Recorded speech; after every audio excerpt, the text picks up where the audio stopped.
Quando a sua máquina começar a fazer muito barulho na hora da lavagem, não se preocupe que esse problema é bem comum e acontece com todas as lavadoras.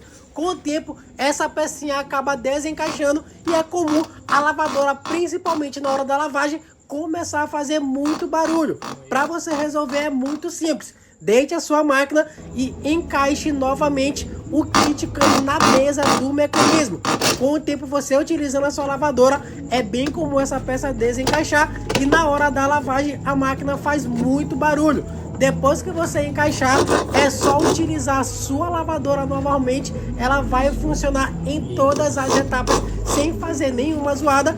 Deixa aqui nos comentários se essa dica te ajudou e qual é o problema da sua lavadora, que eu vou trazer um vídeo te mostrando o que você pode fazer para estar resolvendo ele. Nos siga, nos acompanhe, temos conteúdo todos os dias aqui no meu canal te ensinando o que você pode fazer